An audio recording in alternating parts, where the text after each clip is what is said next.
20,000 টাকার মধ্যে পছন্দের স্মার্টফোনের কথা বলতে গেলে প্রথমেই যে নামটা আসে সেটি হলো স্যামসাং গ্যালাক্সি S16 5G। এই ফোনটি যা প্রতিদিনের ছোট বড় কাজকে করে তোলে আরও স্মুথ ও ঝামেলাহীন। প্রথমেই চোখে পড়ে এর 6.7 ইঞ্চির সুপার এলুমেট ডিসপ্লে।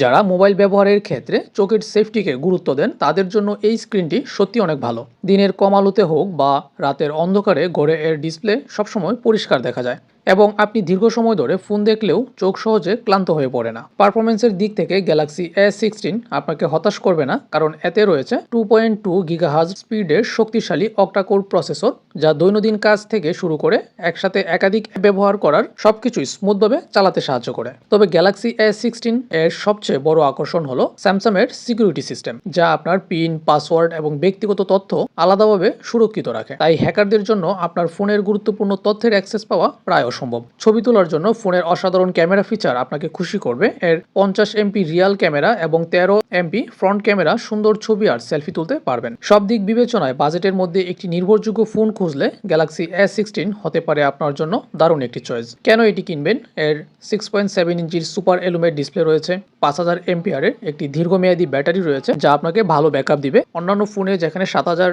এমপিআর যে কাজ করবে, এখানে 5000 এমপিআরই আপনার সেরকম সার্ভিস দিবে। তারপর রয়েছে স্যামসাং এর সিকিউরিটি যে সিস্টেম রয়েছে, এটা খুবই আপডেট সিকিউরিটি সিস্টেম। এই সিকিউরিটি সিস্টেম থাকার কারণে আপনার টোটালি ফোনটা কি সিকিউর থাকবে। তো আপনার বাজেট যদি 20,000 টাকা থাকে, আপনি এই ফোনটি নিতে পারেন। এই ফোনটি যেটা অফিসিয়াল ফোন সেটার দাম হচ্ছে প্রায় 22,000 টাকা এবং হচ্ছে আনঅফিসিয়াল যেটা সেটা হচ্ছে 17,500 টাকা। তো আপনি চাইলে যে কোনো এটি নিতে